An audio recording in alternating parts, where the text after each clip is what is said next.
Assalamualaikum warahmatullahi wabarakatuh. Salam sejahtera untuk kita semua.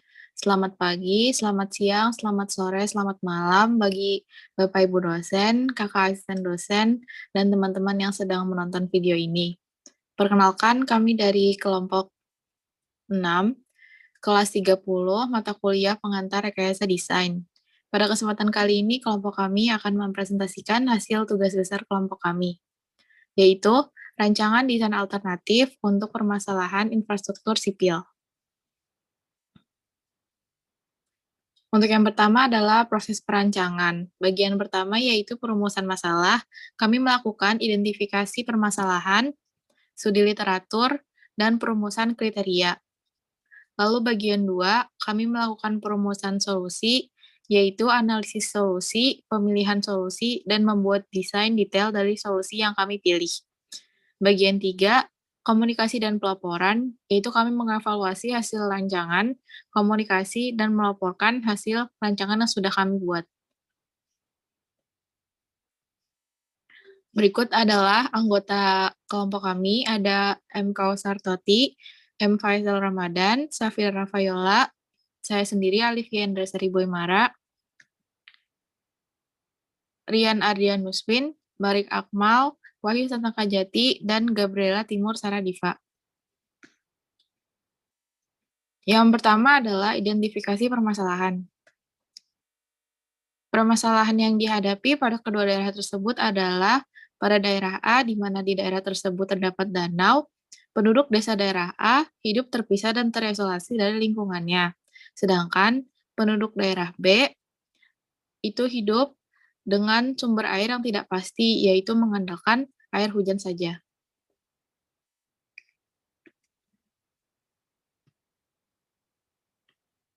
Selanjutnya yaitu asumsi geografi. Di sini asumsi geografi yang dilakukan yaitu ada terdapat perbedaan tinggi atau elevasi daerah A dan daerah B, yaitu sebesar 20 meter. Kedalaman jurang dari dataran A 120 meter, dari dataran B 100 meter. Lebar jurang 1000 meter. Struktur tanah kedua daerah terdiri dari tanah padat dengan batuan kadas beberapa meter di bawah lapisan tanah. Dan pada danau di daerah A terdapat mata air atau sumber mata air. Selanjutnya yaitu asumsi demografi. Yang pertama yaitu penduduk daerah A umumnya berprofesi sebagai petani dan nelayan. Dihuni 100 kepala keluarga yang merupakan masyarakat ekonomi tingkat menengah ke bawah. Yang kedua yaitu penduduk daerah B umumnya berprofesi sebagai petani dan pedagang. Dihuni 200 kepala keluarga yang merupakan masyarakat ekonomi tingkat menengah. Yang ketiga yaitu perkiraan lalu lintas pada kedua daerah termasuk sedang dengan asumsi semua kepala keluarga memiliki satu kendaraan pribadi. Selanjutnya itu perumusan solusi. Solusi permasalahan akses daerah A dan daerah B. Di sini terdapat kisah dari Cable Stayed Bridge dengan skala 1:5000. Dengan keterangan bagian 1 yaitu bagian daerah A, untuk bagian 2 yaitu lembah, dan bagian 3 yaitu daerah B, dan bagian keempat jembatan yang merupakan jembatan jenis Cable Stayed Bridge.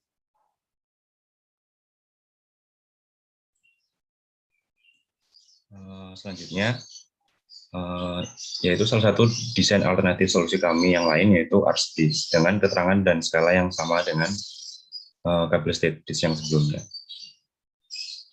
Selanjutnya, salah satu alternatif lain kami juga yaitu Beam Bridge dengan keterangan dan skala yang sama. Nah, kemudian berikut tabel matriks evaluasi desain jembatan kami dengan beberapa kriterianya yaitu faktor ekonomi, lingkungan, sosial, teknis, dan estetika. Di sini bintang 1 menunjukkan perbandingan nilai tertinggi dan bintang 2 menyatakan perbandingan nilai tertinggi.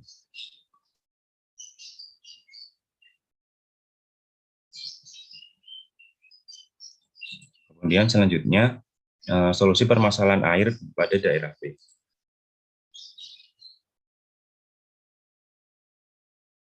Solusi pertama kami yaitu water treatment dengan keterangan sebagai berikut. Pada angka 1 menunjukkan danau, angka 2 menunjukkan daerah A, Angka 3 menunjukkan lembah, angka 4 menunjukkan daerah B, angka 5 menunjukkan jembatan, 6 water treatment, 7 sistem perpipaan, dan 8 pompa B dengan skala horizontal 1:200.000 dan vertikal 1:50.000. Selanjutnya adalah rancangan desain kolom retensi yang keterangan dan skalanya dapat dilihat pada slide.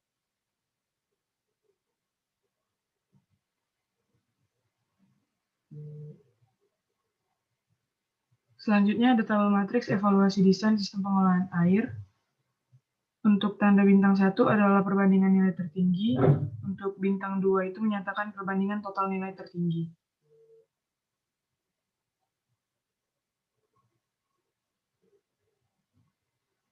Bagian 3 ada komunikasi dan pelaporan, yang berisi detail desain jembatan.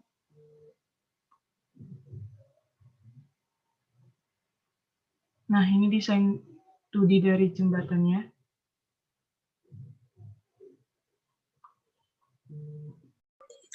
Kemudian ini merupakan desain 3 dimensi jembatan.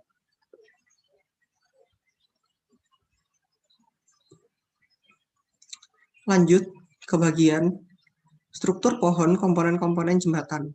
Jembatan yang kita buat dibagi menjadi beberapa komponen utama, yaitu meliputi struktur atas, struktur bawah, bangunan pelengkap, serta trotoar.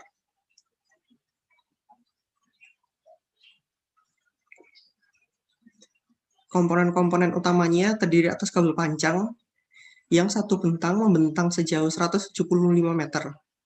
Jembatan dibangun dengan 2 bentang utama dan 2 bentang tepi. Kabel panjang mengikat dek jembatan dengan tiang jembatan. Kemudian tiang jembatan dan pilar jembatan. Total tinggi bangunan tersebut kurang lebih sekitar 170 meter. Tiang jembatan digunakan sebagai tempat terikatnya kabel panjang, sedangkan pilar jembatan digunakan sebagai tempat penyangga struktur dek dan tiang jembatan.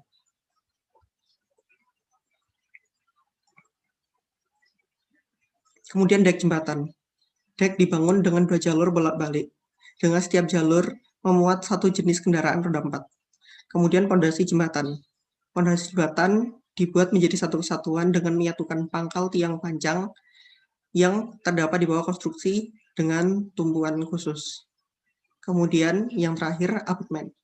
Abutmen adalah bangunan yang dapat memperkecil gaya yang bekerja pada dinding, memanjang pada tumpuannya.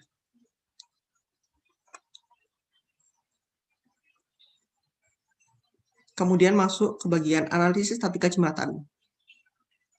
Dapat terlihat terdapat panah merah, biru, dan panah hitam yang masing-masing menunjukkan tegangan yang dialami oleh jembatan, kompresi yang dialami oleh jembatan, serta beban yang ditanggung oleh jembatan.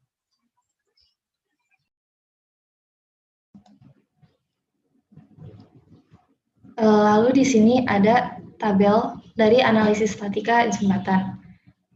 Di sini ada perhitungan dari beban dan pusat massa tiap bagiannya. Lalu di sini dek jembatan akan menanggung beban hidup secara langsung, sedangkan pada tiang jembatan dan pilar jembatan terjadi gaya kompresi.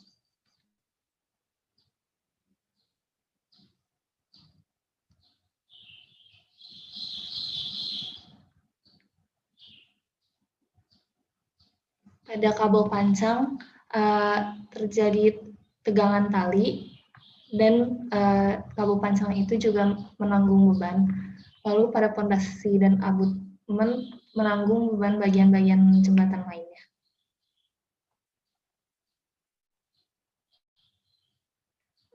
Lalu ini adalah bagian komunikasi dan pelaporan serta detail desain pengolahan air. Ini merupakan desain 2 dimensi dari water treatment. Di sini bisa dilihat dari bagian atas dari danaunya disambungkan pipa ke bak-bak water treatment-nya. Lalu ini merupakan desain 3D dari water treatment-nya.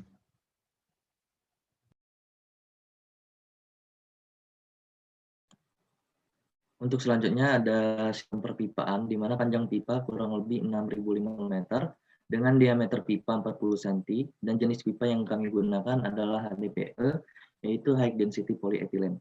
Nah, untuk sistem perpipaan, dananya dari DAO, lalu disalurkan ke bak-bak water treatment, lalu ke pemukiman warga.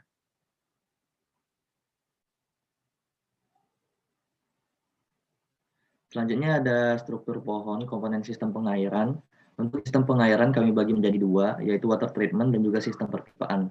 Di mana water treatment kami bagi lagi menjadi tiga, ada unit penampungan awal, unit pengelolaan, dan unit penampungan akhir. Serta untuk sistem perpipaan kami bagi menjadi dua, ada sistem pemompaan dan juga jaringan perpipaan.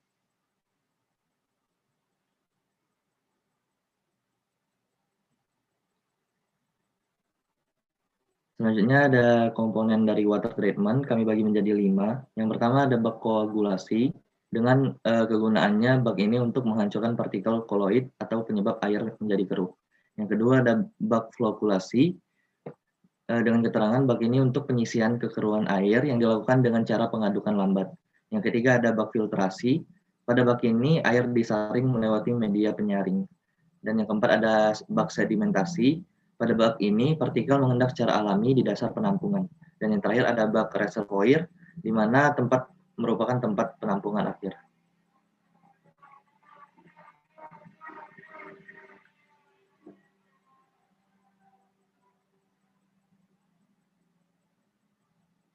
Selanjutnya ada analisis statika water treatment, di mana kami membagi menjadi dua aspek. Yang pertama ada aspek major head loss, di mana gesekan antara fluida yang mengalir dengan dinding pipa. Yang kedua ada minor head loss, disebabkan oleh beberapa hal antara lain, aliran masuk fluida ke dalam pipa atau inlet, yang aliran keluar fluida dari pipa atau outlet, sambungan pipa atau fitting, atau sambungan pipa tanpa fitting atau fusion. Dan yang terakhir, katup atau valve.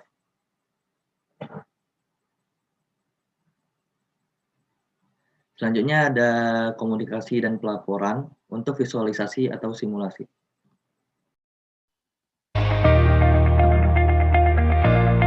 Jadi di sini ada visualisasi dan animasi singkat dari kelompok kami.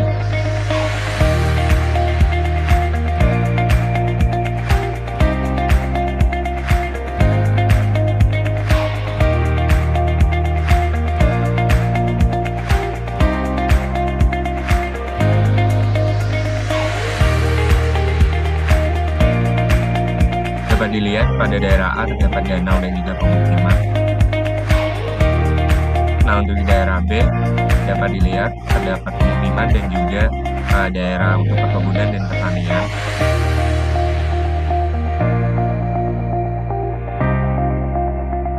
Kemudian di sini ada jembatan kami yaitu Candlestick Bridge.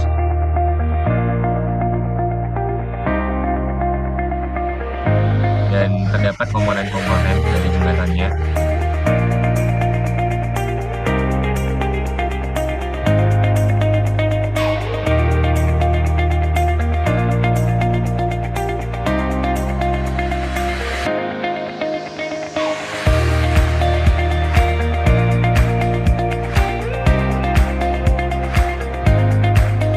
Kemudian terdapat juga sistem perpipaan yang terintegrasikan dengan jembatannya.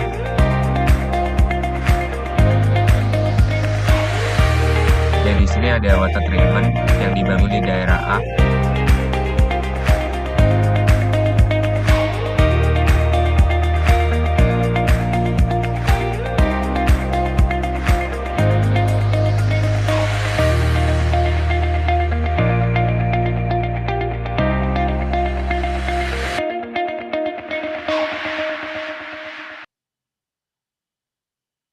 Oke, jadi tadi sudah kami tampilkan simulasi atau visualisasi dari kelompok kami. Kemudian kita lanjut ke rancangan anggaran biaya. Mulai di next.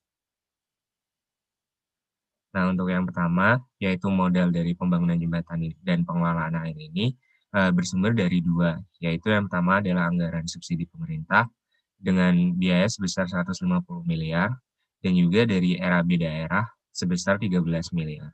Sehingga total biaya dari pembangunan ini adalah sebesar 163 miliar rupiah.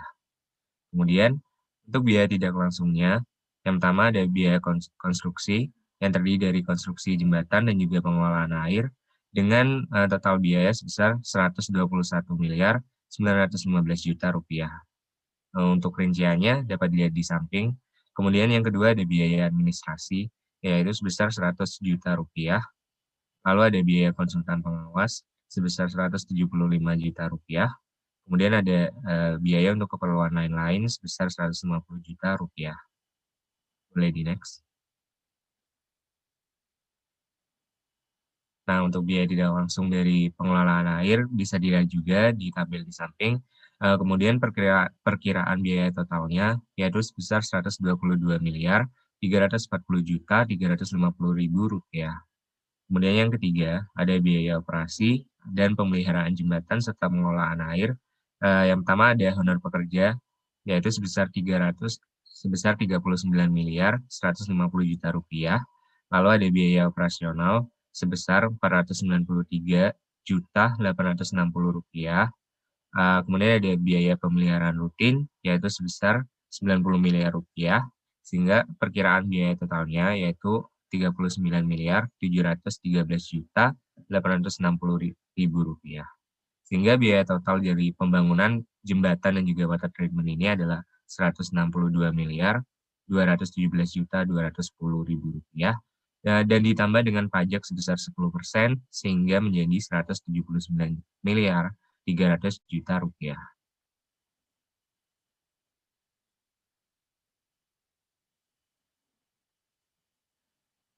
Baik, sekian dari kelompok kami. Kurang lebihnya mohon maaf. Terima kasih. Wassalamualaikum warahmatullahi wabarakatuh.